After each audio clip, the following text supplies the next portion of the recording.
Les experts atlantiques, avec Faisal Tadlaoui.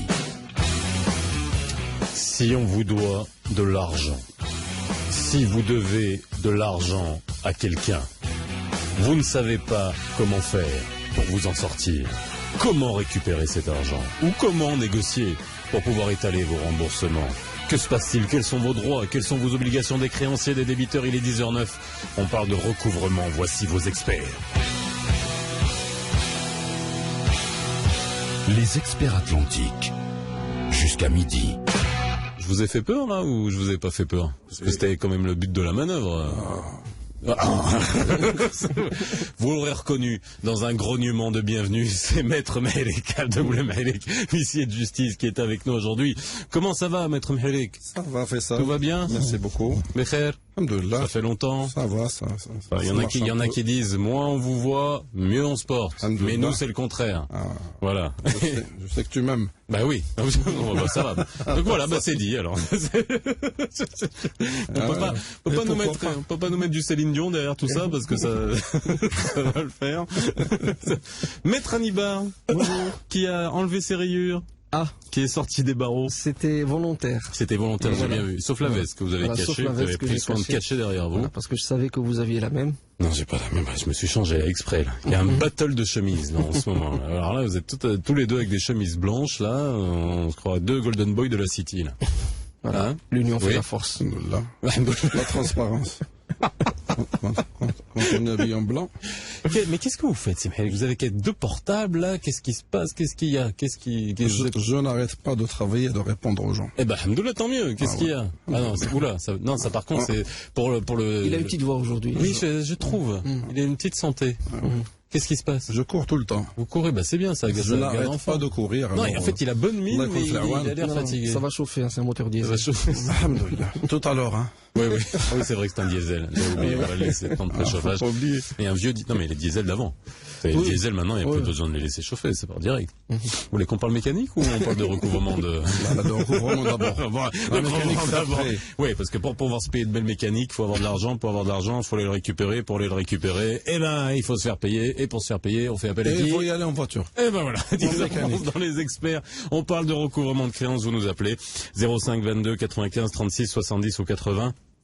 Ou la page Facebook des experts, on va parler des huissiers, on va parler du recouvrement, on va parler des délais de paiement aussi, parce que ça joue également. Vous savez que dans cette émission, on parle de recouvrement, mais que ça soit entre personnes physiques, de personnes physiques à personnes morales, et entre personnes morales, entre entreprises. Et c'est vrai que je voulais quand même donner quelques chiffres sur cette étude qui a été menée par COFAS sur les délais de paiement, qui date de mai 2015, enfin qui date du début de 2015, qui donne les chiffres de 2014. Alors, on voit quand même que dans les retards de paiement, la durée moyenne des retards de paiement est de 30 jours après la date d'échéance de la facture. C'est pas le délai de paiement qui est de 30 jours moyen, parce que sinon tout irait pour le mieux dans le meilleur des mondes. C'est la durée moyenne des retards de paiement qui est de 30 jours après la date d'échéance de la facture, et ça peut aller jusqu'à 210 jours le maximum, et ça c'est 7% des cas. Les ratios d'impayés sont relativement importants, puisque 28% des entreprises qui ont été sondées par cette étude déclarent un ratio d'impayés supérieur à 10%, et les entreprises qui souffrent le plus sont celles du BTP, des nouvelles technologies et des services. Voilà. Alors on le sait, on le sait pourquoi. Les BTP avec le secteur de l'immobilier qui est on va dire comment on va dire ça, qui perte de vitesse, en berne, en perte de vitesse. Après je sais pas. Après la rationalité dans tout ça, les termes qu'il y a à mettre dessus, j'ai du mal encore à pouvoir les donner. Les nouvelles technologies et les services aux entreprises, on comprend, parce que ce sont des choses qui sont volatiles. C'est du savoir, c'est de la matière grise. Ce sont des choses à partir du moment où vous avez livré, vous avez commencé à travailler. On peut pas saisir grand chose. C'est pas comme la marchandise. Vous voyez ça en ce moment. Vous dites que vous travaillez beaucoup, Simhelek. Est-ce que quel est le gros de votre boulot en ce moment? C'est toujours intéressant de le savoir, parce que ça donne un peu la température de ce qui se passe. Enfin, c'est C'est pas spécifique, hein. Le recouvrement, c'est je sais, chaque créance qui est arrivée à terme et qui n'est pas payée. Donc, mais en ce moment, vous traitez surtout quoi? Des particuliers, des cas de banque, de crédit, c'est quoi? C'est surtout le commercial, c'est des effets impayés. Voilà. Et surtout les banques, les échéances, les retards de paiement, les gens qui n'arrivent pas à honorer leurs engagements vis-à-vis des banques. Et tout ça, c'est à cause de la crise qui frappe pas uniquement le Maroc, mais qui frappe presque tout l'univers. C'est mondial, ça se ressent. Donc, tout l'univers. Le grand nombre d'impayés que nous recevons, il est dû à cette crise. Tout le monde est presque dans l'impossibilité de payer et de régler ça. Alors, faut quand même. C'est surtout les échéances. Moi, je tempère parce que avec Simharik, on a l'impression. Non, c'est pas ça. Vous êtes le dernier maillon de la chaîne finalement. Bien sûr, voilà. bien sûr. Et donc vous voyez arriver tout ça. Et donc j'imagine que pour vous, la vision, elle est de dire, tellement. C'est du concret là. Non, mais c'est du concret. Mais nous aussi, on reçoit des cas, et si on se cantonnait à ça, on dirait que ça y est, c'est la catastrophe. On arrête, on ferme tout.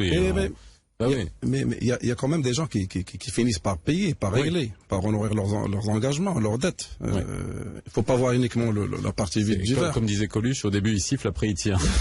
on a payé. Alors justement, vous parlez des faits parce que c'est intéressant. On avait une question à laquelle on n'avait pas répondu. Maître Aniba, on le découvrira la semaine prochaine dans la petite capsule Les Experts Banques. Vous avez répondu à la question sur les effets qui reviennent impayés. Mais c'est vrai, on avait fait une émission sur les chèques impayés. Il y avait la question de l'effet qui n'a pas le même régime juridique. On le sait. Le même régime juridique, mais il n'y a pas de connotation pénale. Mais alors justement, voilà. Alors moi, j'en profite de vous avoir tous les deux sur le plateau. C'est vrai qu'on le voit que les effets aujourd'hui, c'est quasiment, alors j'ai pas les chiffres, mais j'avais les chiffres qu'il y en a énormément qui reviennent impayés parce que finalement, il y a, on peut donner un effet et on en a un peu rien à faire qui reviennent impayés parce que de toute façon, on risque rien. Mais comment ça fonctionne à partir du moment où un effet revient impayé une fois, 2 fois, 3 fois, 4 fois, qu'est-ce qu'on peut faire? Non, c'est-à-dire, faut pas donner l'impression, je dirais, à un certain nombre de personnes que lorsqu'un effet revient impayé, il n'y a pas de risque. Si, il y a le risque, sauf qu'il n'y a pas de risque pénal. Donc, il n'y a pas de sanction pénale, il n'y a pas de risque d'emprisonnement. C'est la sanction ultime, quoi. Mais attention, l'effet étant un moyen de paiement dont la date arrive à expiration et si, bien entendu, le paiement ne s'effectue pas, il y a la possibilité pour le bénéficiaire de bénéficier d'une procédure accélérée. C'est-à-dire, il y a une procédure qui se met en place au tribunal. Il n'y aura pas de débat contradictoire. Quand on dit accéléré, ça veut dire combien de temps? C'est en référé. L'injonction de payer en 48 heures, c'est-à-dire en l'absence de la partie adverse. C'est vrai, ça, c'est dans les faits, je veux dire, sur le terrain. 48 heures? C'est la procédure. Attendez, on me donne, je suis une entreprise, je fais un service, n'importe quoi, on me donne un effet pour me payer, on est quoi? J'arrive même pas à voir, on est le 21. On est le 21, on me dit, dans un mois. Donc le 21 juin. Oui. D'accord. Imaginons que le 21 juin, cet effet revienne impayé. On me dit, tu le redéposes dans une semaine. Je le redépose le 28 juin. Je suis pas obligé non plus. Pas obligé. Bon, allez, je suis gentil, c'est sympa, c'est un client. Tatata, 28 juin. Pas le perdre. Il revient encore impayé. À partir du moment où je vois qu'il est revenu impayé une deuxième fois et qu'il me répond plus au téléphone, qu'est-ce que je fais? Procédure accélérée, c'est-à-dire il y a un formulaire à l'effet de ce qu'on appelle l'injonction de payer. Alors je prends cet effet, je remplis ce formulaire. Vous remplissez le formulaire et au verso de ce formulaire, il y a tout ce qui relève de la compétence du juge. Ça veut dire que le juge prononce le paiement. Donc il ordonne le paiement de l'effet en l'absence de la partie adverse. Ça veut dire je m'adresse au tribunal, je paye, j'enregistre ma demande au tribunal. Dans les 48 heures, c'est-à-dire que c'est sur la base de l'effet. Il n'y a pas besoin d'amener une facture pour justifier à partir du moment où quelqu'un vous a donné un effet. Parce que l'effet est un moyen de paiement. On est censé avoir remis de l'argent à un délai bien entendu déterminé. C'est pas la facture. La facture est un document comptable. Donc il peut faire l'objet d'une contestation, raison pour laquelle la facture ne rentre pas dans cette disposition où la possibilité est offerte de bénéficier d'une procédure accélérée. Alors allons jusqu'au bout puisqu'on est en train vraiment de parler de recouvrement et qu'on voit aussi jusqu'à quel point avant que ça arrive entre les mains de Simharik ou de tout autre huissier bien sûr. imaginons qu'après ça, donc il y a une injonction de payer. Une injonction de qui payer est assortie envoyée. de l'exécution provisoire, ça veut dire en dépit de l'appel, donc l'exécution doit s'effectuer, raison pour laquelle nous procédons à la préparation d'un dossier de notification et exécution en même temps qui est remis à l'huissier de justice qui est chargé de l'exécuter, d'exécuter la décision rendue par le tribunal. Donc ça peut se faire en 1 semaine, 10 jours. Alors, une semaine pour que l'huissier ait tous les documents nécessaires entre ses mains pour et aller la décision recouvrer. entre ses mains pour aller l'exécuter. Ok, donc là j'ai plus besoin de vous pouvez sortir. Et même maintenant, provisoirement, on peut aller mettre la main sur les objets, les mobiles. Saisir. Saisir. Alors, donc saisir avec ça, provisoirement. on peut saisir provisoirement. Bien sûr, Oui. sans attendre le jugement. Sans attendre le jugement. Ou bien les deux avec. On peut y aller comme ça, les deux avec. C'est-à-dire, et l'injonction de paiement, Ouais. et avant, pour être plus efficace et plus rapide, demander au juge des référés l'obtention d'une ordonnance, en référé bien sûr, De saisie. de saisie conservatoire, en attendant le jugement final. Alors, ça, c'est une question que j'ai sur Facebook et ça, encore une fois, vous savez, ces métiers-là, comme les huissiers, les notaires, on le dit tout le temps, il y a une espèce d'imaginaire qui est formé par les films, hein, vous savez, par le cinéma. Ah Et- oui. Non, mais c'est vrai, vrai. non, mais c'est Les mal-aimés. Bah, les mal aimés, ou alors on est tout le temps ça dépend des circonstances. Ah non, mais Quand on a besoin surtout- de vous, Oui, voilà. On est très bien aimés là. Non, mais surtout les huissiers. oui, Hein oui. Alors si je vous sors toutes les scènes d'huissiers dans le cinéma, qu'ils soient américains ou français, par contre dans le cinéma égyptien tout ça, j'en ai pas trop. Ça n'existe pas. Non, ça n'existe pas. Ça n'existe pas. Ça Ils n'existe sont pas. encore en retard. Hein. D'accord.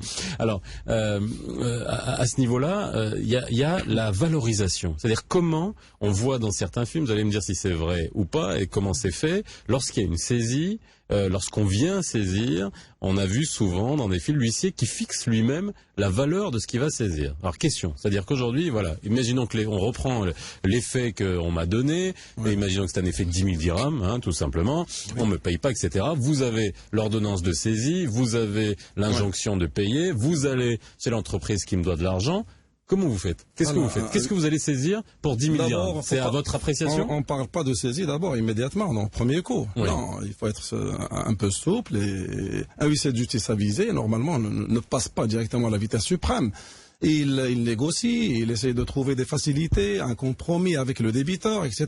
L'inciter à mais payer c'est- même par facilité. Moi, j'imagine, si vous Évitant arrivez avec une ordonnance de saisie, ça a plus de poids Une ordonnance, qu'une oui, injonction de payer. Mais s'il paye, on n'a plus besoin de cette ordonnance. Non, mais on est d'accord. Si j'arrive à le convaincre, Oui. hein, parce que qu'est-ce qui m'intéresse hein, pour aller voir le débiteur, c'est quelles sont ses intentions vis-à-vis du créancier. Est-ce qu'il a l'intention de régler? Est-ce qu'il a l'intention d'allonger le litige, hein, et rentrer dans de faux débats et dans de faux problèmes devant les tribunaux? Les tribunaux n'ont pas que ça à faire. Hein. Nous, on essaye de désengorger un peu les tribunaux en essayant de dialoguer et de faciliter aux gens les règlements à l'amiable avant de passer à la vitesse supérieure. D'accord. Et avant que ça blesse. Alors, imaginons que vous êtes obligé d'arriver à la vitesse supérieure. À ce À la moment-là, vitesse supérieure. qu'est-ce que vous choisissez pour saisir? Parce que j'imagine Tout ce qu'on est... qui a une valeur. Tout Non, ce mais- qui a une valeur. Voilà. Non, Tout mais ce une qui a valeur une matérielle, valeur. pas Une valeur symbolique. matérielle. On va pas aller. Et pas prendre de le là chien. que la loi nous interdit. Vous pouvez de- saisir un chien? Ah non, non. S'il a une valeur, oui. S'il a une certaine valeur. Non, mais attendez, c'est une vraie question. Ça. Vous savez qu'il y a des chiens qui coûtent extrêmement cher. Ça me dit Non, non, Vous non, pouvez c'est- saisir un cheval? C'est pour plaisant. Oui, un cheval, oui. Oui. Ah oui, bien sûr. Non, mais Il y a des alors, ça chevaux revient qui au même. coûtent 1 million de dirhams. Bien sûr, c'est Hein? pour ça que je vous pose la question. Elle n'est pas Bien sûr. anodine, ma question. On parlait d'assurance Mais la dernière fois d'animaux. La On parlait des chevaux. problématique fine qu'il y a, le cheval. Il n'y a pas de définition de cheval. Hein. On peut changer le cheval. On peut ramener un cheval qui ne vaut rien à la place de ce cheval qui vaut 1 million de dirhams. C'est-à-dire, mais pour les objets, les objets mobiliers, voilà, on essaie de trouver d'abord la valeur de l'objet. Ouais. D'accord? Si elle équivaut à 10 000 dirhams, le montant de l'effet. Oui, mais alors, non, mais comment se fait ce processus? Parce que je vous disais, tordre les idées reçues, mettre Ouais. fin à des idées reçues. On voit un huissier qui rentre, le plus classique, c'est de le voir entrer dans un appartement, qui est de quelqu'un qui a des Commencer dettes, à- et qui commence à saisir, et qui commence à noter, c'est etc. ça. Et il Un note le prix en tableau, face. télévision, mais est-ce que c'est téléviseur. vous qui évaluez, ou est-ce qu'il faut qu'il y ait un expert Normalement, avec il n'y a vous? pas une obligation d'évaluer. La procédure de la saisie conservatoire consiste à faire de la pression sur le débiteur, c'est-à-dire l'inciter à payer, l'inciter à trouver une solution avec le créancier, à ne pas attendre le jugement final, ne pas attendre que le tribunal se prononce sur son effet impayé. Voilà, c'est l'effet psychologique, c'est la pression, Donc, faire de la pression. D'accord. En gros, ce que vous êtes en train de me dire, c'est que vous arrivez rarement à la saisie. Non, pas rarement. Mais il faut l'éviter le maximum possible. Mais je suis d'accord avec vous. Maintenant, je suis en train d'essayer de comprendre comment vous évaluez. Je veux dire, je reste encore sur mes 10 000 dirhams. Qu'est-ce que vous allez saisir? Un téléviseur. S'il veut pas payer. Un téléviseur, logiquement, et avec un bon sens. Oui. Un téléviseur, un réfrigérateur, Oui, donc tout neuf. Ça non mais donc dépasse les c'est 10 000 votre dirhams. bon. Non mais donc c'est votre bon sens. Il faut avoir le bon sens. Un bon sens par rapport au choix et non pas à l'estimation. C'est-à-dire tout ce qui est de nature à protéger, c'est-à-dire le montant ou l'entourer de plus de garanties, parce qu'un téléviseur, ça ne veut pas dire qu'il coûte 10 000 dirhams. Donc, Voilà. La vétusté, le truc, la qui peut vétusté, valoir 10 000 etc. dirhams Donc neufs, voilà. oui. Donc il doit coûter, après 2 000 dirhams, 3 000 dirhams. Donc on va y ajouter un ordinateur, un portable, un réfrigérateur. Donc tout ce qui est équipement, tout ce qui est de nature à dépasser ou bien arriver au moins au seuil du montant de la créance. C'est-à-dire que c'est à l'appréciation de l'huissier. Exactement. Oui. Exactement. De l'huissier seul. Oui. L'huissier ne va pas aller saisir un bibelot, enfin un bibelot qui n'a sans valeur. Voilà, il sait que c'est un bien qui n'a pas de valeur, qui ne servira pas finalement à désintéresser le bénéficiaire. Et alors donc après, imaginons non mais parce que c'est une vraie question là qui peut être posée. Si vous saisissez ces biens-là et qu'après il se peut que vous ayez une mauvaise estimation et que attention, il y a des ensuite... cas où une expertise est requise. Attention, il y a des cas où l'expertise est requise. Pour le cheval, j'imagine. Pas le cheval, attention. Numéro d'immatriculation, qu'est-ce qui dit que c'est bien le cheval que vous avez saisi? Il n'a pas d'identifiant. Comment l'identifier? Faut tâter. Faut un expert de cheval. Voilà, parce qu'il a dit, il y a des chevaux à 1 million de dirhams, mais il se peut qu'entre-temps, il y a une vieille carne un aussi. Oui, mais un cheval, c'est un cheval. J'adore les chevaux. Quand même pas. Mais bon, c'est intéressant quand même à ce niveau-là. Non mais c'est vrai. Et ça vous est déjà arrivé? Ça vous est déjà arrivé? Quoi? Le cheval? Non, pas le cheval. Non, de saisir des biens, de dire bah voilà, je vais prendre la télé, je vais prendre ça, je vais prendre etc. Oui, parce que c'est assez traumatisant, ça, on imagine. C'est traumatisant. Bah oui. Et on essaie de l'éviter le maximum possible parce qu'on n'est pas des agents de vengeance. On n'atterrit pas chez les gens. C'est comme ça qu'il est perçu. Il est en train de se justifier depuis tout à l'heure. On est d'accord. Mais on est d'accord. Mais là, je suis vraiment pour que les gens qui nous écoutent comprennent aussi quels sont leurs droits quand aussi on imagine sur des petites dettes. Voilà. On imagine sur des petites dettes. Je vous parle pas de millions de dirhams. On est obligé de saisir des terrains, des maisons, etc. Où on est sur des 5 000, 10 000 et quand on arrive à la saisie. Généralement, même les avocats ne demandent pas des saisies conservatoires quand il s'agit de petites sommes. Généralement, ils évitent, ils emploient les mises en demeure directes, avec bien sûr l'huissier de justice, et ça a un impact. Effectivement, pour des petites sommes, ça a plus d'effet, je dirais, dissuasif. Ça a l'effet de mettre la pression sur le débiteur. Donc c'est plus ça que d'aller saisir le bien. Parce qu'attention, saisir le bien n'est qu'une étape. Après, faut le vendre. Faut le vendre. Il y a tout un processus qui se met en place avec les insertions au journal, avec l'information des créanciers, la date de mise. Et les frais que ça coûte. Et les frais en plus. Et puis les enchérisseurs. Il faut que les biens soient vendus. Donc il faut qu'ils intéressent un certain nombre d'enchérisseurs. Voilà, donc il y a tout un processus qui se met en place. C'est coûteux.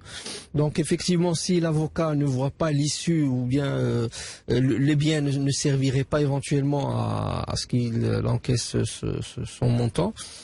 Alors, il rechine à continuer la procédure. Une fois qu'on est saisi, est-ce que on doit demander une main levée tout de suite? Vous vous rappelez, on avait eu un cas il y a quelques semaines, je ne sais pas si vous étiez avec nous sur le plateau, Maître Annibar, mais d'un client qui s'était fait saisir sa voiture il y a très longtemps et qui n'avait pas suivi le dossier. Il avait cru que le dossier était clos et quelques années après, il s'est retrouvé, on lui a demandé finalement encore des... Mais alors, c'est-à-dire que lorsque vous vous faites saisir, je veux dire, Allah yahfad quand même, parce qu'on parle de choses qui sont pas très rigolotes, mais en tout cas, vaut mieux, des fois, si ça arrive, ça arrive, et il vaut mieux passer à autre chose, mais au moins que ça soit fait dans les règles de l'art. C'est pas parce que on vient vous saisir, on sait que c'est traumatisant, on se dit que ça y est, déjà c'est assez humiliant, c'est traumatisant, on se dit bon, allez, on oublie, mais avant d'oublier, il faut faire en sorte que la saisie, ça vous dédouane, ça vous libère finalement, que ça soit libératoire. Est-ce que c'est libératoire automatiquement? Non, c'est pas la saisie qui est libératoire. Voilà. La saisie, c'est une saisie, et comme l'a dit tout à l'heure Maître Mehrik, c'est une saisie conservatoire. Ça veut dire c'est une mainmise sur les biens, le temps que le tribunal se prononce sur le fond du dossier, le temps que le créancier obtienne une décision définitive et qu'il vienne exécuter à l'encontre de la personne concernée. Donc on les saisit à titre conservatoire en attendant que. Voilà, donc, si effectivement le débiteur ne paie pas de son plein gré et de façon spontanée après une décision définitive, il y a lieu de passer à la conversion de la saisie conservatoire en saisie exécution. Exactement. Et c'est là où effectivement le processus de mise aux enchères se met en place. Il y a des procédures où ça ne vaut même pas la peine d'aller plus loin. Pour un petit montant, aller faire toute une procédure de vente aux Ça va enchères, coûter plus cher de ce qu'il y a à récupérer. Que la créance. Toujours le même cas, toujours la même question. Voilà, ça va dépasser le montant de la créance. Donc c'est inutile. Posez vos questions 0522 95 36 80 ou par SMS 50 52 6 dirhams TTC. Les experts atlantiques. Faisal Tadlaoui. Lorsque Maître Hannibal et Maître Mherik arrivent tous les deux ensemble dans le quartier, eh bien, on entend les mouches voler. C'est désert. Parce qu'on se dit, c'est de là. Lorsqu'ils se dépassent en couple, eh ben, ça va faire des dégâts. Si vous devez de l'argent à quelqu'un, évitez-les. Voilà, ils se sont tous planqués. Je sais pas où est-ce qu'ils sont. 10h37 dans les experts, vous l'avez compris. On parle de recouvrement de créances avec nous aujourd'hui. Simhelek, huissier de justice, Maître Hannibal, avocat au barreau de Casablanca. On aura tout à l'heure le président du conseil de l'ordre des huissiers, Sifo Ghani, qui sera avec nous tout à l'heure au téléphone. On parlera avec lui notamment des tarifs, hein, c'est vrai qu'on a beaucoup parlé des tarifs.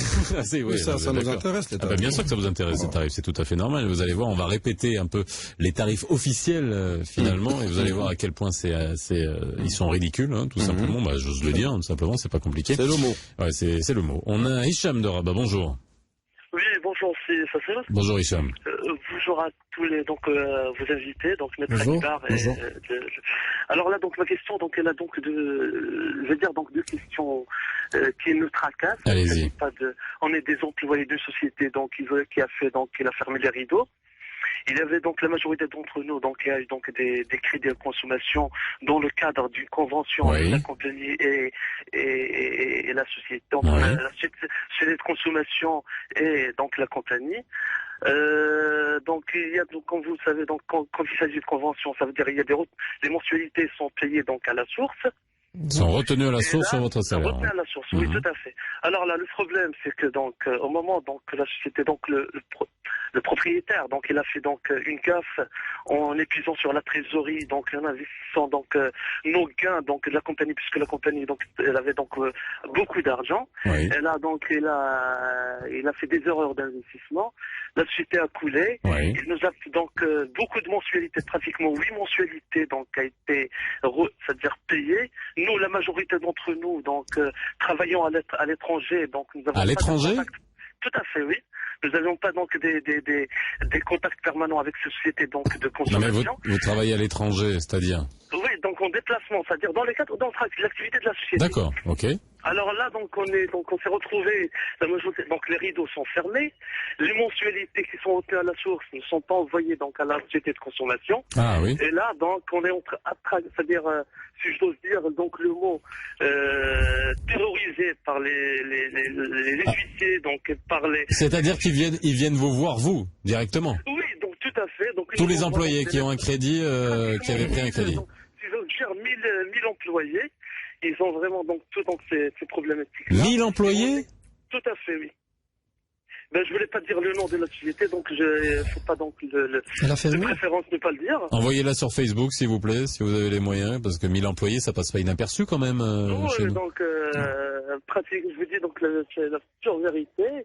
Et là donc. C'est quel secteur?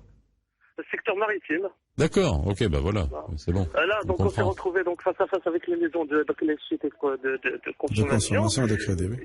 Oui. Et là, donc nos mensualités sont déjà payées, sont déjà donc déjà retenues. Le propriétaire, donc bien le patron, donc n'a pas envoyé les mensualités donc à ces sociétés. Et là, on se retrouve la majorité donc d'entre nous en train donc de souffrir donc ça représente combien de mensualités en moyenne pour vous par exemple? C'est combien de mensualités? Si je passe, c'est 8 mensualités. 8. D'accord.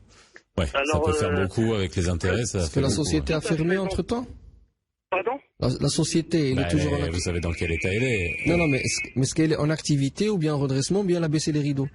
Donc il a fermé les rideaux, donc nous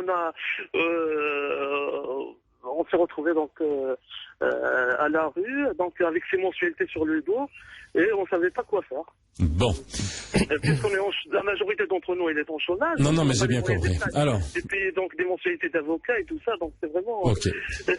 C'est Hicham. Alors on va répondre à ça. Alors c'est un cas qui est malheureusement intéressant, mais malheureusement, la question elle est simple. La question est de savoir, lorsque aujourd'hui on a une société.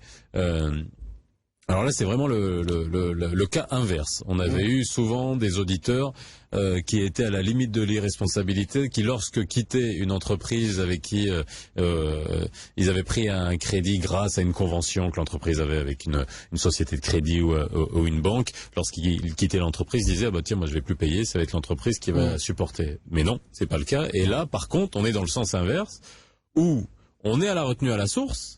Donc finalement, les employés, eux, ils ont rien demandé. Ils avaient encore leur salaire à ce moment-là, puisqu'il nous le dit, et il nous dit que la retenue a été faite. Donc ils avaient encore leur salaire à ce moment-là. La retenue a été faite par l'entreprise, mais l'entreprise n'a pas versé ce montant à la société de crédit. Alors, ce qui me semble bizarre, parce que ça doit se faire quand même d'une manière automatique, par la société de crédit directement sur les comptes. Enfin, ça, on pourra la poser la question à nos experts bancaires, mais et là, c'est quand même la société qui est responsable, et non pas les employés. Les employés. Mais in fine, la banque ou la société de crédit, elle voit quoi? Elle voit une personne qui lui doit de l'argent, et c'est pas l'entreprise qui lui doit de l'argent. L'entreprise, elle est juste un relais, et à la rigueur, une espèce de garantie, tout simplement. C'est même pas une caution. Maintenant, il faut mettre la main sur cette convention, parce que pour les salariés, pour l'ensemble des salariés qui subissent ce problème, il faut mettre la main sur cette convention. Est-ce que cette convention existe, à travers laquelle la société s'engage à payer en leur nom les mensualités, à travers la retenue à la source, effectivement. C'est le document de base. Est-ce qu'il y a possibilité de mettre la main dessus? Ça, d'un côté. Deuxièmement, le seul moyen, à mon avis, j'essaie juste d'élaborer, peut-être pas une stratégie, mais le réflexe qui me vient à l'esprit, c'est quand les salariés auront mis la main sur ce document, il sera possible d'engager une procédure au pénal, parce que c'est un cas d'abus de confiance. Il y a de l'argent qui a été remis à la société pour honorer un certain nombre de mensualités. Ça n'a pas été fait, ça relève du pénal à l'encontre du représentant légal de la société, quand bien même il aura baissé les rideaux. Ça s'assimile à des cas d'entreprise, bon pas de non-paiement de CNSS, mais de non-paiement par exemple de mutuelles complémentaires. C'est-à-dire que lorsqu'on a des entreprises qui retranchent sur salaire des montants de la mutuelle et qui ne payent pas la mutuelle. C'est le même principe. C'est-à-dire vous êtes fondé à payer en notre nom une tierce personne. Finalement, la tierce personne engage une procédure contre moi, ça veut dire que vous ne l'avez pas payé. Donc les montants que vous avez retenus, que vous avez prélevés, il y a bien entendu les bulletins de paie à l'appui de cet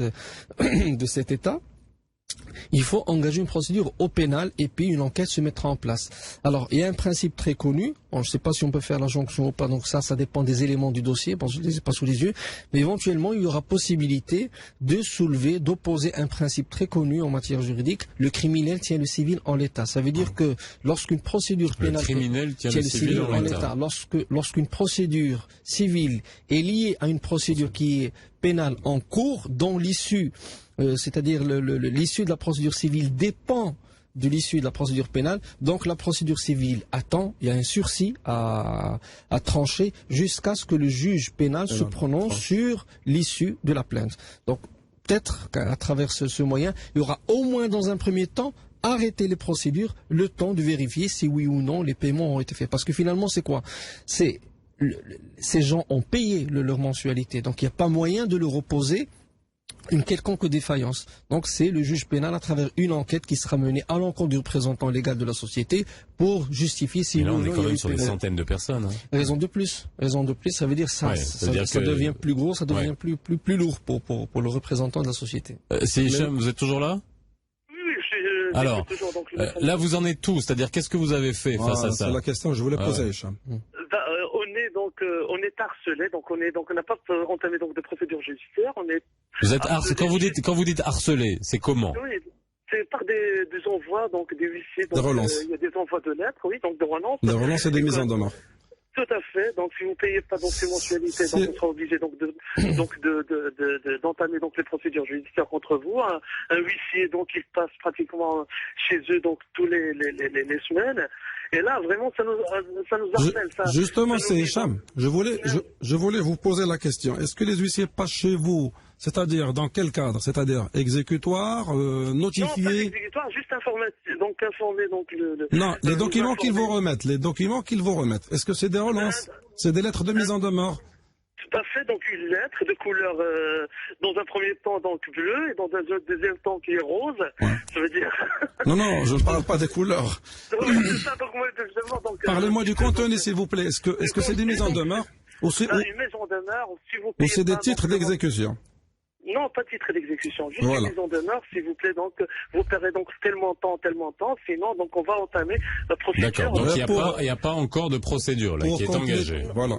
Non, mais par contre, certaines personnes donc qui veulent vraiment payer, donc ils paient parmi donc les frais donc de ces sociétés de recouvrement qui sont une filiale donc de cette société de consommation. Donc on doit payer les frais donc de l'avocat, les frais de cette société, donc pratiquement. D'accord. C'est normal. Ok, non, c'est pas normal dans notre cas, donc c'est ça que je veux dire. Non mais vous savez, il y a des compartiments. Pour l'huissier, c'est normal. Voilà, et ça c'est tout à fait normal. Après, il faut que vous intentiez une action telle que Maître Hannibal vous l'a dit. Et en gros là, aujourd'hui, c'est Mhéré que vous me confirmez, il n'y a pas d'action. Il n'y a pas d'action, d'après ce qu'il vient de dire. Il n'y a pas d'action, il n'y a pas de titre d'exécution. Donc les huissiers passent pour faire ce qu'on appelle les relances, les mises en demeure. Et la pression psychologique. Et la pression. Voilà. C'est normal, c'est tout à fait normal. Les banques, c'est leur boulot. Il faut qu'ils récupèrent leur dû, leur montant impayé. Ça, c'est tout à fait normal. Il ne faut pas qu'ils soient dérangés par le harcèlement des huissiers de justice. Ce que je voudrais, dans votre phrase, il y a deux choses qui... Ce que je voudrais rajouter à ce que vient de dire Maître Hannibal, il y a aussi, il faut poser la main sur ce document, sur cette convention signée avec l'organisme de crédit. Et deuxièmement, essayer de faire la convention ou bien le bulletin de paie, parce qu'il fait référence à cette et aussi dans le côté civil, aller faire un arrêt d'exécution s'il y a lieu, s'il y a des titres s'il y a une décision de justice. Et il y a aussi, le silence est pas bon. C'est-à-dire, j'imagine dans une entreprise comme celle-là, il doit y avoir des délégués de personnel, etc. Ouais. Vous êtes tous dans la même situation. Envoyer un petit comité qui va à la banque ou à la société de crédit, discuter, négocier, après qui voit le cas par cas. Justement, voilà, c'est tout, pour éviter le harcèlement. Justement, j'allais y venir à travers, mise en demeure, oui, mais faut pas subir, c'est-à-dire, bien sûr. Il faut manifester la bonne foi, faut pas à laisser travers un retour d'écrit, et puis demander audience, ça c'est, je sais pas si c'est un avocat qui a adressé à la mise en demeure ou bien une maison de... Mais il n'a pas précisé, non. Il n'a pas précisé. Bon, Léon, parce que le fait d'avoir précisé... Généralement, ça va. Non, parce que le fait d'avoir précisé la couleur, parce que je sais qu'il y a des sociétés de recouvrement qui procèdent de la sorte pour intimider. Bon, voilà. Donc, il faut réagir. Ça doit être une société de recouvrement, à mon avis. Peut-être. De toute façon, c'est une mise en demeure. On va, quand bien même ce serait une société de recouvrement, il faut réagir, soit à travers un retour d'écrit, soit en demandant audience, en préparant une réunion, à travers laquelle ils feront ressortir le caractère crédible de leurs moyens de défense. C'est-à-dire, attention, nous avons payé, voilà nos bulletins de paie qui prouvent que les mensualités ont été prélevées, et puis c'est tout. Pourquoi l'intérêt? L'intérêt d'exposer les arguments et d'exposer ou bien manifester la bonne foi, c'est de pousser le créancier à y réfléchir 10 fois avant d'engager une procédure. Attention, est-ce que c'est garanti?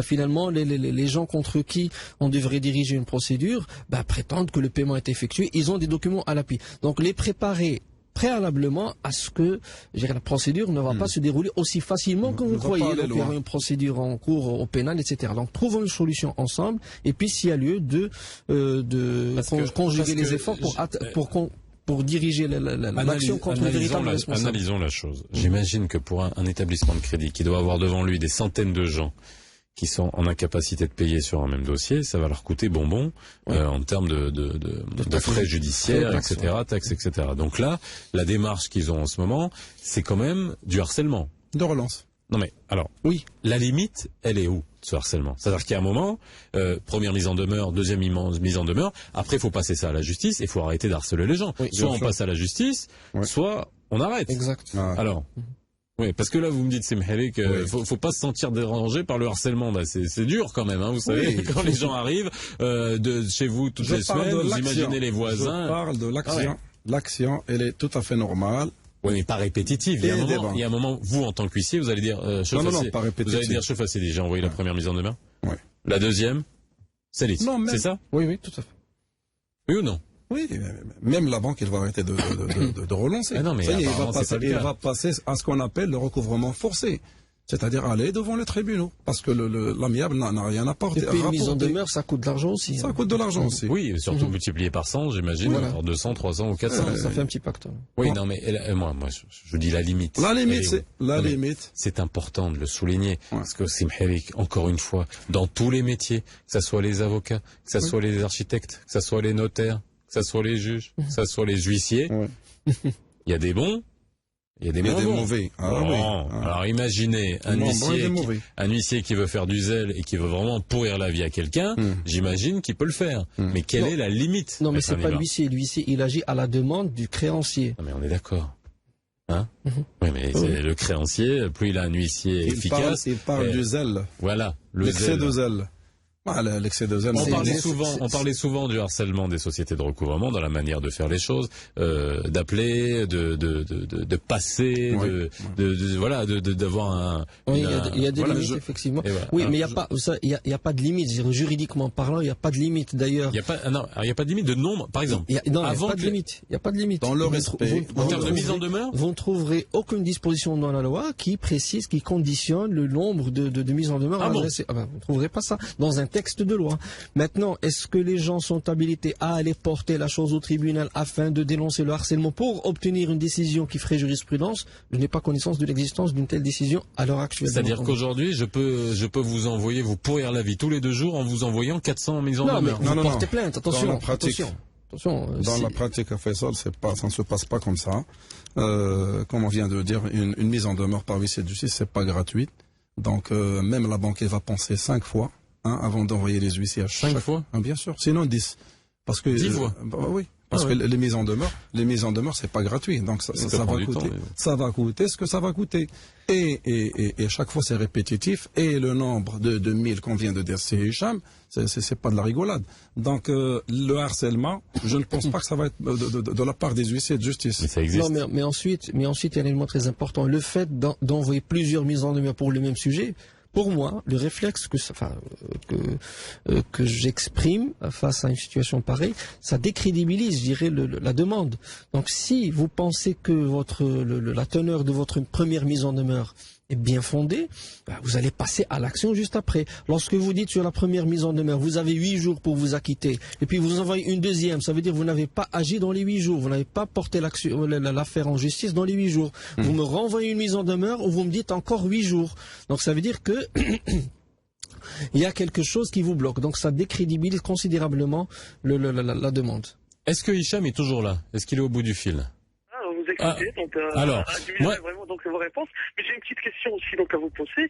Donc en cas, parce que la convention existe, mais en cas par exemple qu'on voulait faire donc une. Vous l'avez cette convention? C'est Hicham, vous l'avez cette convention? Ça existe, il est là, donc il n'y a pas de problème.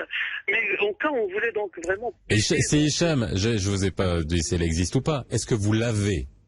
Oui, donc on l'a parce qu'on a une copie donc. Ah bien. de la convention. D'accord, très bien. Alors, la deuxième, donc ma question, est-ce qu'en cas c'est-à-dire on voulait donc rembourser donc société payée nos mensualités, est-ce que donc les intérêts donc et les charges que donc nous font afficher vraiment donc ces sociétés de crédit, on a le droit de le payer?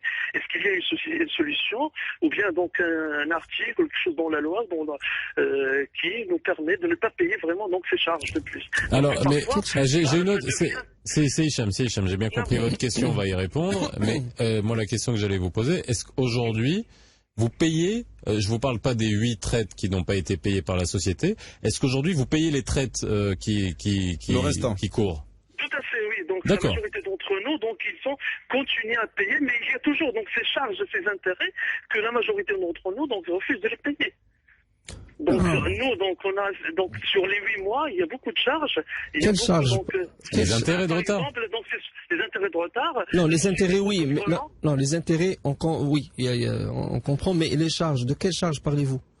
Bah, donc, par exemple, c'est une société de recouvrement qui nous relance à chaque fois. Non, il n'y a Donc, pas de là, charge. Non, il n'y a pas de charge. Non, il n'y a pas de charge. Il n'y a pas de charge. Si, puisque donc, si je vous dis ça, parce que donc, personnellement, je me suis adressé donc au bureau donc de recouvrement, Oui. ils m'ont demandé de payer 3000 dirhams. Non. Attendez. Pas question, hein. Attendez, c'est Hicham, attendez. On va répondre à ça. Alors Attendez. ça, par contre, Attendez. c'est clair et net. C'est pas parce que la société de recouvrement dit 3000 dirhams que c'est une somme due prononcée par un non. tribunal et que le montant est définitif.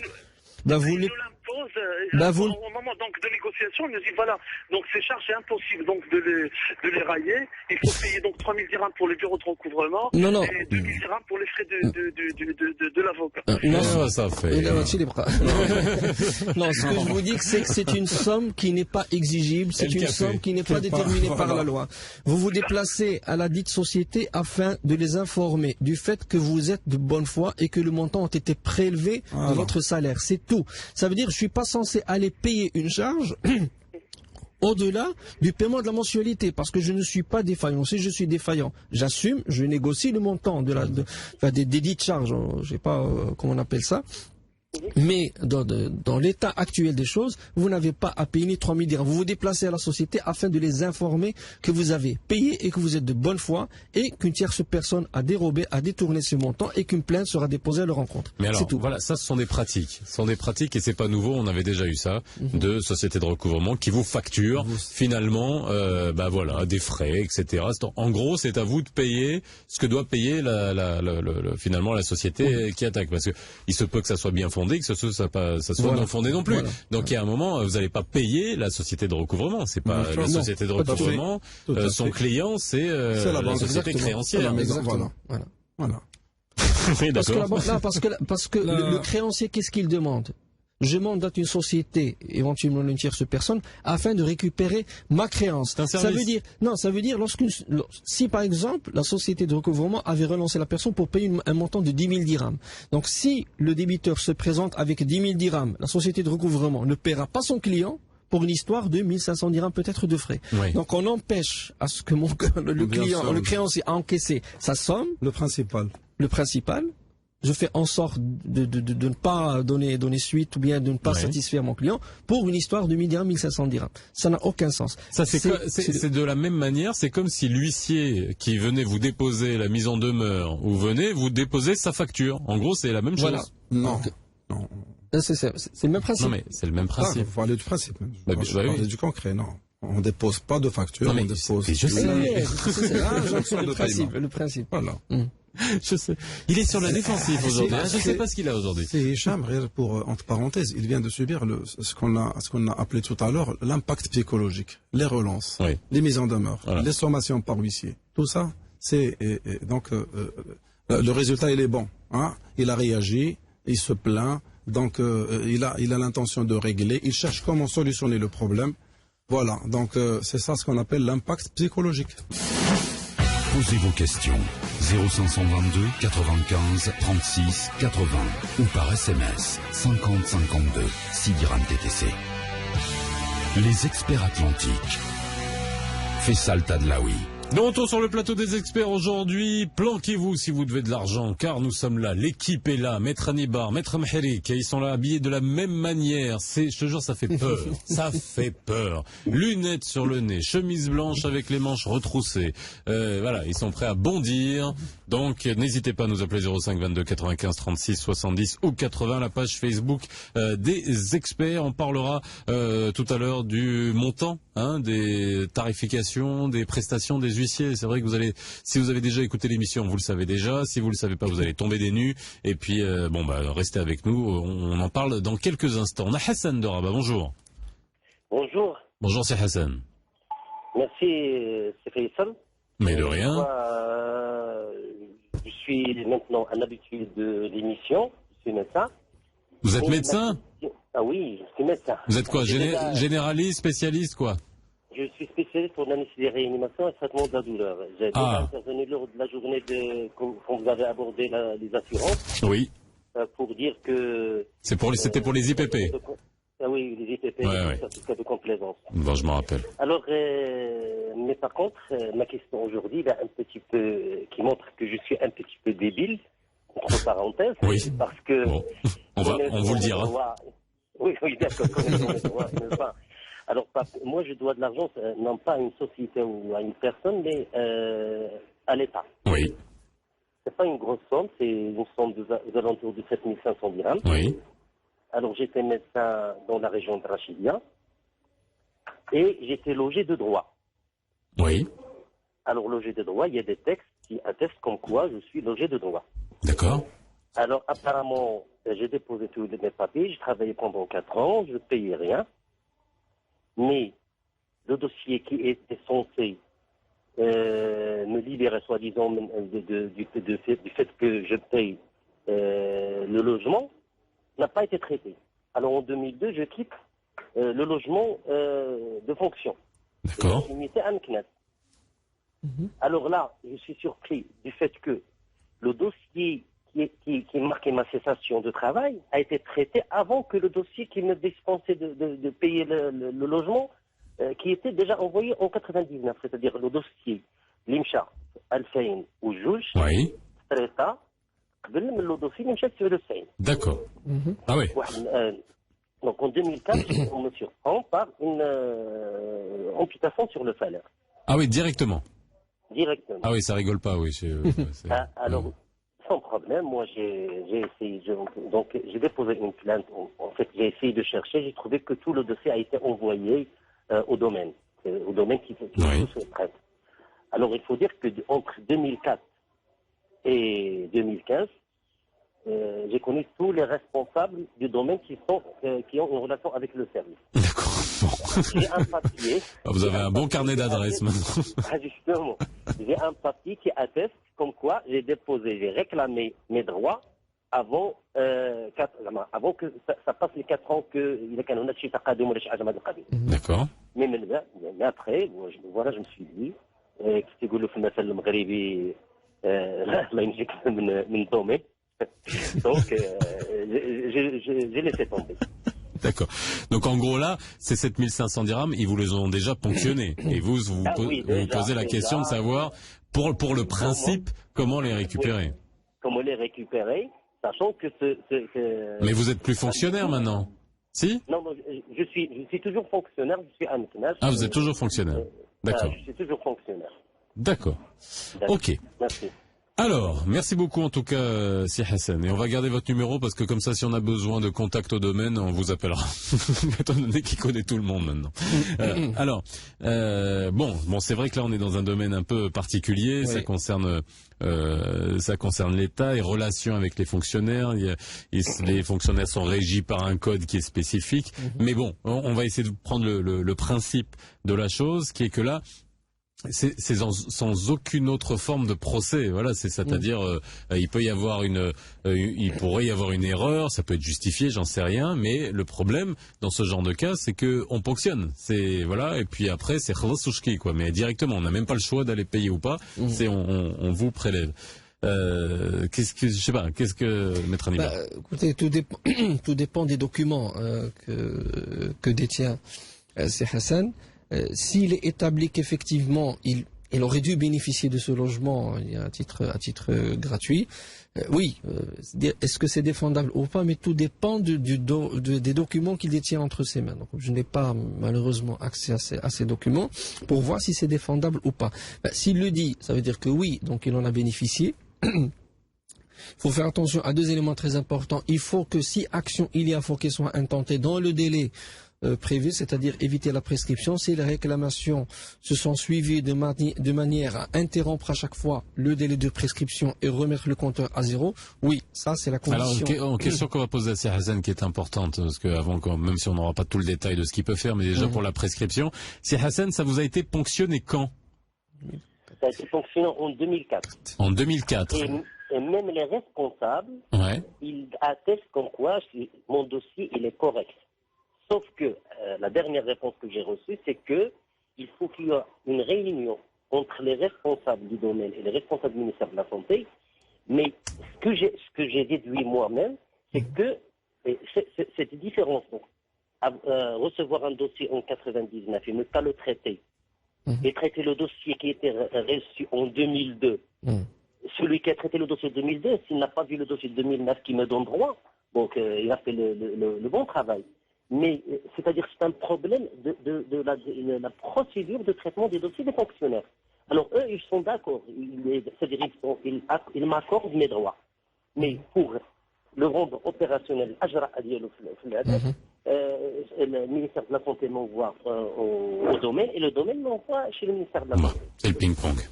Bon. C'est-à-dire il n'y a pas, ils ne discutent pas le fondement.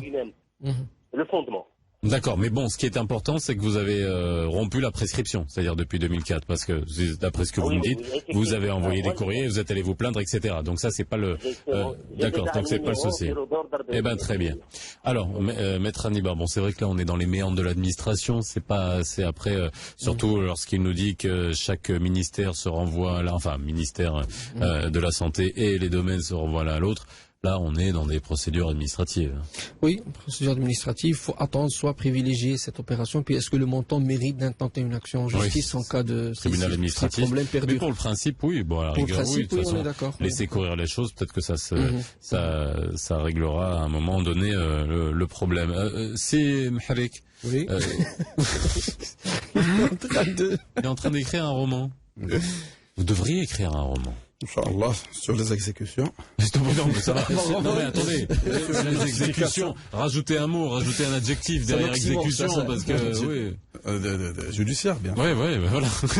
Non, mais je sais rien voilà. Bref. Enfin, d'éclairer un peu. Vous travaillez pour l'État ou pas? Juste pour revenir, juste pour faire le lien avec la question de Si Hassan. Pardon? Il est pas concentré aujourd'hui. Je sais pas ce qu'il a. Hein. Vous devez aller faire des notifications tout à l'heure, là, après le déjeuner? On travaille pas pour l'État. Non, mais je pose la question. C'est rare. C'est ça, vous le voudriez. L'État ne fait pas appel à nous. On n'a pas besoin de nos services. Ah bon? Ah oui.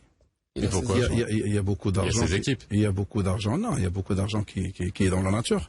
Il y a beaucoup d'impôts qui sont dans la nature. Toutes sortes d'impôts. Oui. Il y a le trésor, Et donc, ils pourraient faire appel à vous. Ils ne le font pas. Sûr, ils ne le font pas. Mais c'est ce que vous revendiquez, justement. Oui, bien sûr. Mais c'est toujours son résultat. Ah. Il y a des promesses, mais c'est encore des promesses. Bon. Eh ben, très bien. Ça tombe encore. Et je sais pas, est-ce qu'on peut lui amener un peu de vitamine, Maître Mharik? Alors, il a l'esprit. Oui? C'est ça ce qu'il vous faut aujourd'hui. Parce qu'on court toujours. On a bien compris. Ouais, mais là, c'est la déperdition de l'énergie. Oui. Alors, on a Fardin qui nous dit, alors ça c'est juste un post qui va vous faire plaisir. Il nous dit, je suis un fan de votre émission, je prépare ma licence professionnelle en métier de la banque à la faculté de Sali et votre émission m'aide dans mon cursus. Voilà, je vous le dis, c'est pour vous, ça nous sert.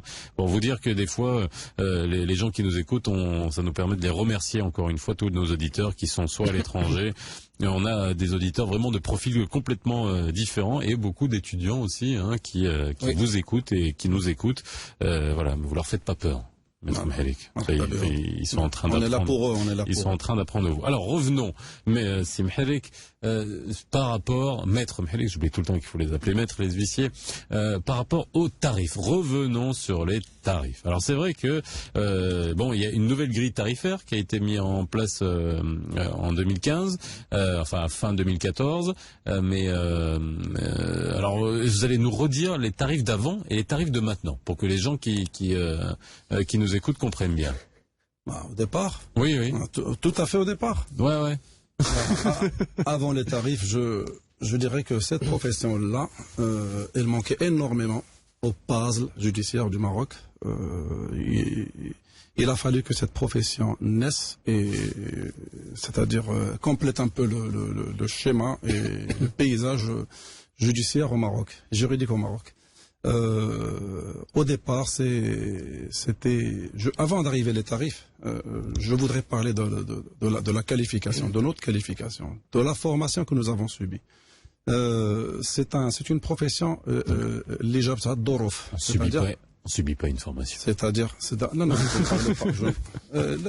on a subi une formation. Ah oui, non. De 2 mois. On l'a subi, parce que c'est pas une formation. Et d'ordre théorique, c'est pas vraiment voilà, donc vous suffisant. l'avez vraiment subi, alors, ok. C'est pas vraiment la subi. D'accord. C'est le mot, là, c'est le mot. Ah d'accord, non mais voilà, c'est important de souligner les mots. Non, parce qu'en France, si on compare, en France, un huissier de justice, c'est un bac plus 3. Nous, c'est un bac plus 4. Nous sommes des juristes. Un bac plus 4. Donc c'est-à-dire que si vous aviez continué, vous auriez pu devenir avocat. C'est le minimum. Non, c'est la même chose. C'est exactement la même chose. Vous avez la même formation, maître Hannibal? Oui, accès à toutes les professions et à toutes les fonctions. Nous sommes très bien formés comparé à nos homologues européens. Ça c'est leur témoignage, parce que on représentait le Maroc dans pas mal d'un point de vue juridique. D'un point de vue juridique, d'un point de vue instruction et formation, parce que eux ils sont à un bac plus 2 et ils font 2 années de formation à l'École nationale des huissiers de justice à Paris. Donc c'est là où ils se forment. Et donc par contre la différence avec le Maroc, c'est qu'ici il n'y a pas d'école d'huissier. Il n'y a pas d'école d'huissier. Il n'y a pas d'école. On a reçu une très légère un stage très léger mais d'ordre théorique, toujours dans des salles avec quelqu'un qui intervient pour relater et ce qu'on savait déjà. Et on nous a injecté. Enfoncer les portes ouvertes. Ils ont injecté les huissiers de justice dans les tribunaux. Avec le ma'mourin ديال شحال هادي avec les سميتو les ma'mourin ديال التنفيذ les agents d'exécution de la notification sans toutefois penser où les loger. C'est une profession libérale qui n'a rien de libéral, qui n'avait rien de libéral. Mais alhamdoulilah, ça commence à se... Bon, alors on va revenir au tarif quand même, parce que pour que les gens comprennent. Mais en attendant, on a réussi à avoir Sifo Ghani, qui était avec nous au téléphone. Sifo Ghani, vous êtes le vice-président de l'Ordre national des huissiers de justice. C'est bien ça. Bonjour Sifo Ghani. Allô? Est-ce qu'on a Sifo Ghani? Oui. Oui, comment allez-vous? Très bien, merci beaucoup. Merci d'être avec nous aujourd'hui. Vous le savez, on reçoit très souvent Maître Mheri qui fait partie de notre équipe et qui vient souvent sur le plateau. Et c'est vrai que c'était important qu'on vous ait pour faire un point sur le métier qui est souvent mal perçu, méconnu et Pardon?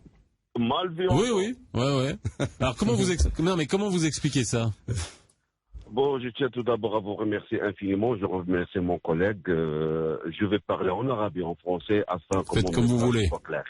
Merci beaucoup. Notre profession, c'est une profession existe depuis 1990. 10 ans qu'elle est libérale. On a entamé beaucoup de combats. Donc le problème, c'est une question stratégique. C'est-à-dire, quand c'est stratégique, vous allez-y. C'est important. Voilà. Le système judiciaire a besoin des professions libérales. La première question à répondre. Donc, deuxièmement, il a qu'un القضاء المغربي كالسياسة التراتيجية ديال الحكومة أنها دير نظام حر لماذا؟ Premièrement, elle est obligée, je dis bien qu'elle est obligée, l'État marocain est obligé d'avoir un système libéral des huissiers de justice. علاش؟ لأن les recommandations de la Banque mondiale, la crise économique oblige l'État marocain باش تستعن بالخدمات ديال المهن الحرة القضائية. المغرب دولة ليبرالية، شكون واضحين. لكن الإشكال المطروح حاليا وهو أنه المسؤولين على مستوى وزارة العدل باقي ما تفهموش أو ما بغاش يتفهموا ما معنى استقلالية وحرية المهنة تبقى لقوانين متعارف على دوليا. أسجل هنا بأنه وبكل صراحة بلادنا عزيزة عنا ولكن متأخرة فيما يخص تنفيذ أحكام. أنا لا أسميه مشكل بل أسميه كارثة catastrophe. Alors c'est justement, mais alors, on en avait parlé, Sifo Ghani, excusez-moi de vous interrompre, mais quand on avait parlé de la réforme du code pénal avec, vous vous rappelez, Maître Hannibal, on était sur ce plateau, c'est avec le problème de notification et d'exécution des jugements. Alors déjà, tout le processus pour déjà avoir un jugement, entre première instance, appel, après si ça se trouve cassation, et ensuite qu'on ait un jugement, et ensuite après l'exécuter. C'est la phase la plus difficile.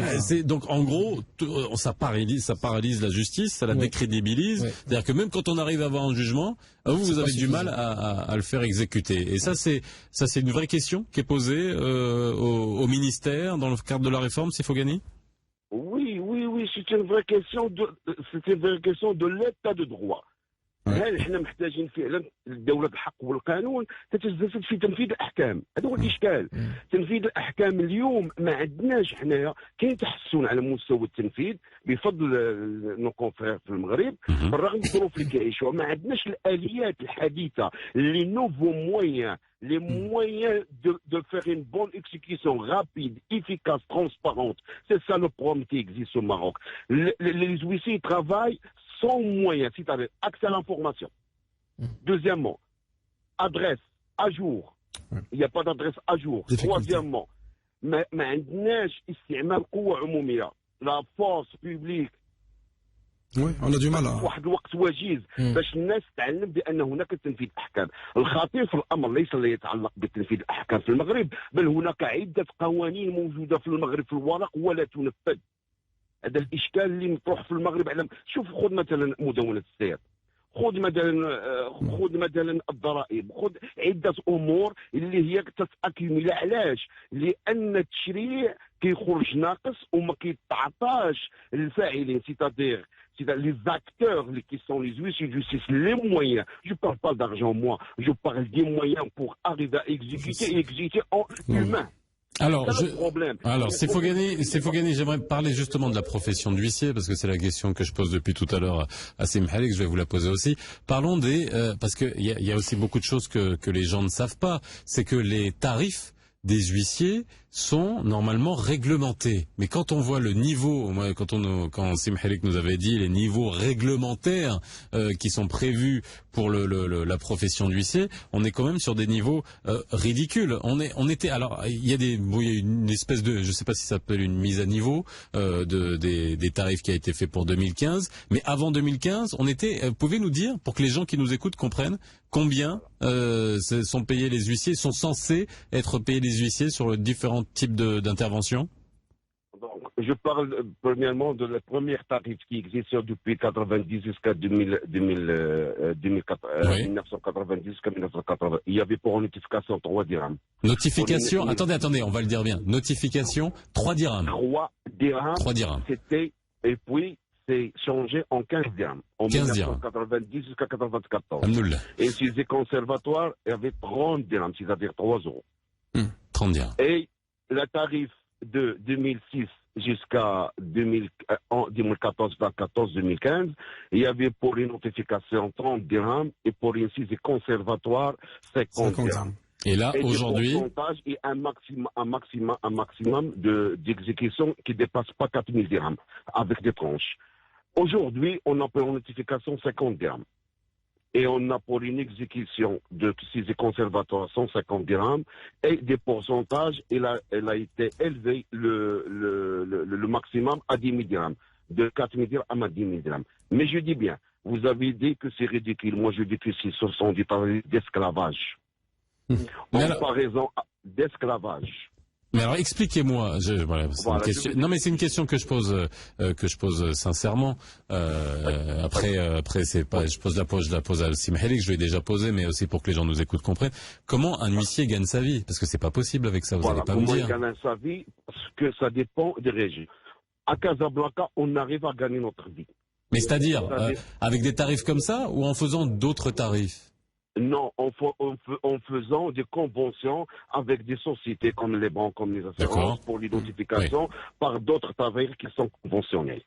Mais dans d'autres régions, dans d'autres tribunaux, c'est-à-dire les régions tribunaux, le conseil régional, par exemple, d'Oujda, par exemple, je cite Gersif, il y a 13 huissiers de justice. Il ne dépasse pas 4000 dossiers par an, c'est-à-dire ils ne gagnent que 1500 dirhams par mois.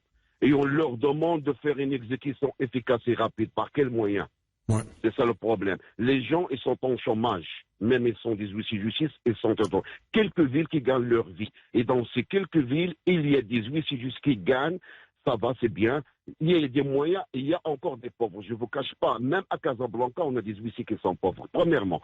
Deuxièmement, en comparaison avec les tarifs de 88 pays qui sont membres de l'Union internationale des huissiers de justice au niveau du monde, même en comparaison avec Bénin, même en comparaison avec le Togo, le Maroc, je vous donne un exemple.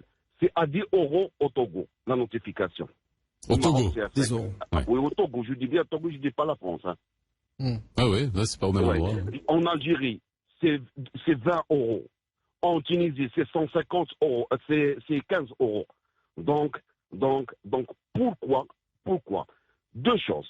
C'est que le ministère de la Justice, il voit qu'il faut voir le citoyen. On est tout à fait d'accord. On doit voir l'intérêt du citoyen, le justiciable, si vous voulez. Mais, notre profession, elle est libérale, premièrement. Deuxièmement, nos tarifs, كنحسبوهم على خاسر الدعوة. C'est-à-dire, أنه اللي خسر الدعوة الويسيو جوستيس، c'est-à-dire أنت مدعي. واحد السيد باش نشرحوا باش يسمعوا المواطنين. Le demandeur. Voilà, le demandeur كيخلص ياك هذا مفروض في القانون. في لا نوتيفيكاسيون في ليكزيكيسيون خصو يخلص دافونس، ولكن حنايا مراعاتنا لظروف المواطن كناخذوا غير افونس دو 150 درهم. دوزيامون ملي كننفذوا الملف هاد لي زونوغير دو ويسي جوستيس سون دي تاكس جوديسيير كيتحسبوا على لو ديبيتور، المدعى عليه. دونك على المدعى عليه سيتادير بانه هذا النوع من الردع المدني. Je ne sais pas dire ça en français. Vous allez nous le traduire, Maître Hannibal. Posez vos questions. 0522 95 36 80 ou par SMS 50 52 6 dirhams TTC. Les experts atlantiques. Faisal Tadlaoui. Dernière partie des experts aujourd'hui, spécial recouvrement, spécial huissier aussi. On a beaucoup parlé des huissiers, là, vous êtes content, hein, Maître Mhalek, hein? Bien sûr. Ah oui, bien sûr. Merci. Oui. Ça Mais de rien. Ça lui a rendu le Allez, au revoir. Hein. Non, Ah, il est fatigué. encore. Ah, il est fatigué. Il est fatigué. Ah, voilà, c'est pas grave. Vous inquiétez pas. Vous allez prendre 2 cafés, 2 vitamines, une cure de magnésium, 2 ou 3 exécutions de jugement au-dessus d'1 million de dirhams. Ça va vous remettre en forme. Moi, je vous dis, un truc comme ça, une petite saisie de frigidaire, un truc comme ça va vous remettre en forme. Là. Non? Personne n'a envie de payer. Là. Non, mais ça. Cette publicité dans le regard. Non, il a un regard aujourd'hui, il me fait peur, moi. J'imagine s'il arrive chez moi juste avec d'autres intentions. Non, je peux pas. C'est gentil. Ah bah, bon, lui c'est un compliment. 05 22 95 36 70 ou 80 ou la page Facebook des experts. On a Mounia de Casa. Bonjour Mounia. Bonjour messieurs les experts, je vous remercie pour votre émission et je vous remercie également pour les solutions que vous portez aux citoyens. On essaye. Voilà, moi j'ai essayé de faire court. Allez-y. Voilà, nous étions actionnaires dans une usine de confection, de grande usine de la place. Oui.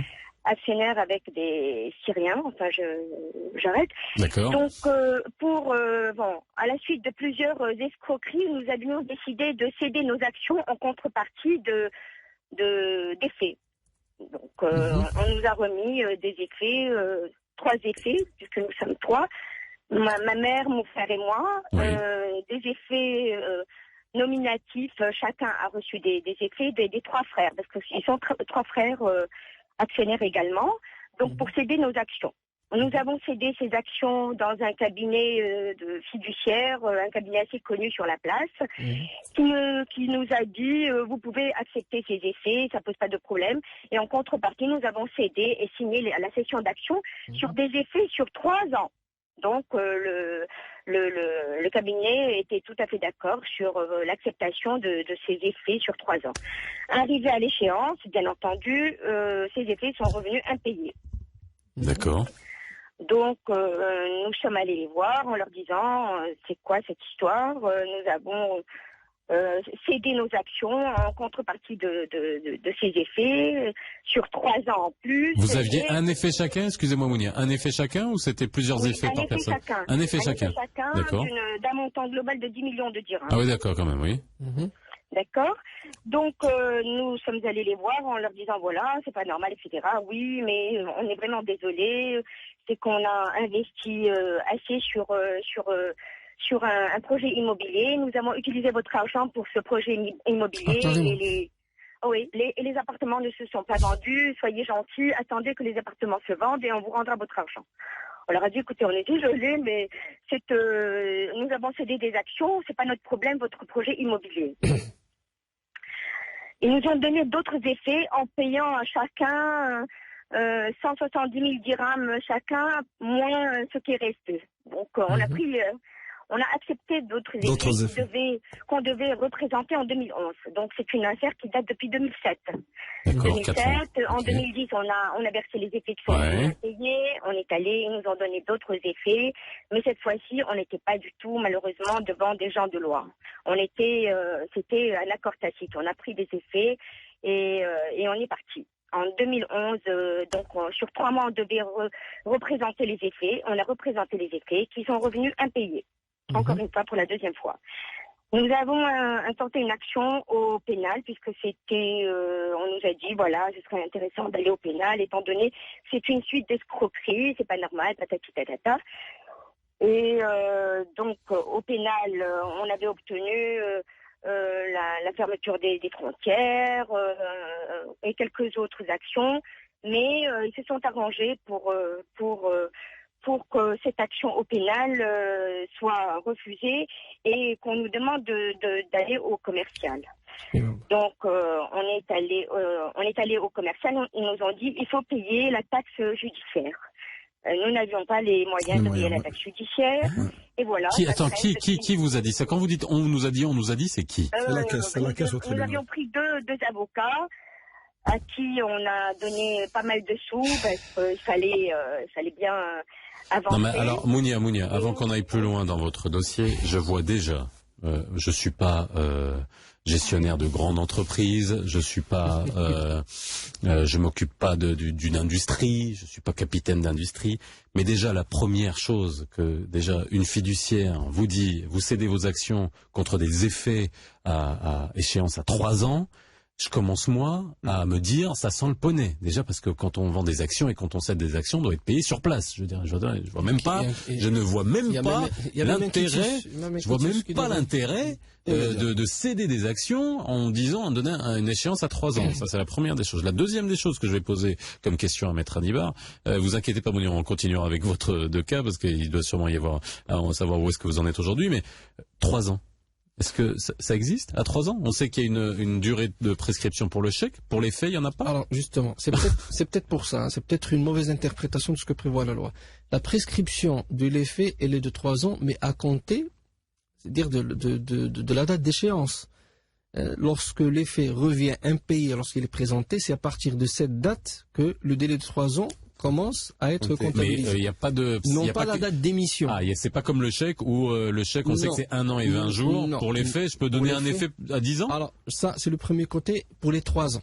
Ouais. Un effet sur le 3 ans de la prescription pour engager une action au cas où l'effet reviendrait impayé. Ouais. Donc, c'est la première des choses. Deuxième des choses, c'est la loi 3210 qui est toujours en vigueur à la date d'aujourd'hui, qui a encadré les délais de paiement. Sauf que ce que vient de nous dire Mounia, c'est que l'affaire date depuis 2007. À l'époque, ce n'était pas encadré. Donc les parties étaient tout à fait libres de définir le délai qu'ils entendent. D'accord, mais alors ça c'est la première des choses, mais juste prendre un effet à 3 ans, c'est ultra risqué. On sait même pas ce qui peut. Déjà à 6 mois, ça peut être risqué. On peut pas savoir ce qui va arriver. Oui. Et Mounia, il ne vous alors juste question parce que là je commence à les effets sont des effets de personnes morales à vous personnes physiques ou ça engagé puisque vous avez cédé des actions, vous les avez cédées à des gens. De personnes physiques à personnes physiques? Ce sont des effets de personnes physiques à personnes physiques, mais avalisés par la société. Avalisés en plus. C'est bien. Ouais. Et en plus, nous, on n'a pas du tout remis en question quoi que ce soit, étant donné qu'on était dans un grand cabinet, des gens en qui on avait confiance, entourés par mon oncle. Enfin, c'est-à-dire que bon, on se sentait vraiment en confiance. Mais Mounia, moi juste 3 ans que vous soyez avec le plus grand expert comptable de la terre qui vous dise vous allez vous faire payer dans 3 ans, je suis désolé, non mais attendez, sans aucune autre garantie. Vous aviez pas de garantie derrière? Aucune autre garantie et le gérant de ce cabinet judiciaire c'est un grand professeur de droit, c'est quelqu'un qui a priori devait certainement connaître les rouages, mais qui était certainement, bon, avec le temps... Non, mais on a pour l'instant, il n'y a pas de loi qui a été violée. Non, là, je parle pas de loi. Là, je parle pas de loi. Là, je parle de business, là, déjà. Pour l'orientation, effectivement, donc, il faut mener une négociation de manière très logique. Posez vos questions 0522 95 36 80 ou par SMS 50 52 6 dirhams TTC. Les experts atlantiques. Faisal Tadlaoui. Ouais. Mais en tout cas, bon, moi, il n'aura pas de l'idée que 3 millions de dirhams, si je cédais mes actions dans une entreprise qui valait 3 millions de dirhams, jamais de la vie, je prendrais un accord pour être payé dans 3 ans. Ça, en plus, sans garantie. C'est-à-dire, après, il y a plusieurs manières de prendre des garanties après. Mais alors, la question que vous avez posée. Signer le PV et donner les quitus. Alors, Mounia, justement. Pour un montant qui va être donné dans 3 ans. Ouais. Ça, c'est louche. Bah oui, parce que là, il y avait un quitus. Vous me parlez d'un quitus dans le cadre de cession des actions pour que justement les acquéreurs des actions puissent les avoir, voilà, et puissent changer au niveau des statuts de la société. Ils leur font un quitus. Et donc vous, Mounia, vous avez nécessairement délivré ce quitus en disant eux sont libérés. Bien sûr. Ils peuvent jouir, exploiter la société comme bon leur semble. Donc, j'aimerais bien que Mounia finisse son intervention parce que je pense que ça avait bloqué au niveau du alors paiement on va voir où est-ce que vous en êtes. Mounia, alors déjà on avait déjà rebondi sur le problème des taxes judiciaires et je voyais de manière tout à fait simultanée Maître Mhelek et Maître Anibar signifier non de la tête. Alors je vous laisse continuer juste pour finir l'histoire. Où est-ce que vous en êtes aujourd'hui? Entre-temps, j'ai fait une dépression nerveuse, ça fait 8 mois que je suis au lit. Normal, là on imagine. Je suis sous traitement, etc. Et quand j'appelle les avocats, ils me répondent pas. Quand je leur envoie un message, ils me répondent pas. Quand non, mais qu'est-ce que vous avez fait? Finalement, est-ce que vous leur avez confié l'affaire en payant la taxe judiciaire ou pas? Non, j'ai rien. Ils m'ont dit, écoutez, il faudrait, maintenant qu'on va passer au commercial, il faut payer les taxes judiciaires. J'ai dit, écoutez, je n'ai pas. C'est un montant de combien ces taxes judiciaires? Ça tourne autour de 300 000 dirhams, je crois. Ah, parce que c'est un pourcentage? Oui, c'est un pourcentage. Donc les effets, vous les avez toujours entre les mains. Vous n'avez pas encore engagé de procédure. Nous avons le taux est au tribunal depuis 2012 et on n'a rien de rien, aucune nouvelle, aucune information. Les avocats ne répondent pas au niveau du. Enfin, bien. Je pense que comment ça se passe au Maroc, que j'ai pas besoin de juste donner des précisions. Une rectification en début. Déjà pour la taxe judiciaire. Justement, expliquez-nous. En début d'émission, nous avions parlé d'une procédure très importante. Lorsqu'on détient comme base de créance, un effet, on peut passer en référé, un mode de paiement, donc un instrument de paiement. Donc l'effet, le chèque, voire même la reconnaissance de dette dans certains cas. Ce sont des modes de paiement, des instruments de paiement. Que ça soit des actions ou un camion ou une maison, peu importe. Peu importe. Le fait de détenir un effet, vous bénéficiez de ce qu'on appelait en début d'émission une procédure en référé d'injonction de payer. C'est-à-dire que le tribunal, le juge, se prononce, ordonne le paiement dans un délai de 48 heures en l'absence même de la partie adverse. Lorsque vous avez recours à cette procédure en référé, je dis bien, et c'est très important, quel que soit le montant de votre créance, vous payez une taxe fixe qui ne dépasse pas 150 dirhams.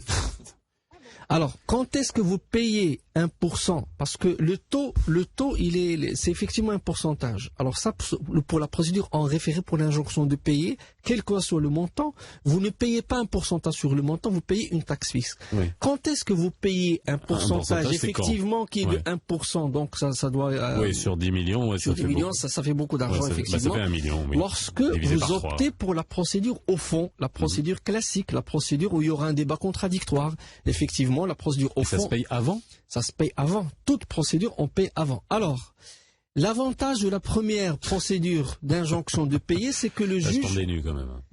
L'avantage de la première procédure en référé, c'est que le juge ordonne le paiement de la créance et les intérêts. C'est tout. Lorsque vous êtes dans l'esprit de réclamer le montant de la créance et les dommages intérêts, vous passez à la procédure au fond. Mais, vu l'importance du montant...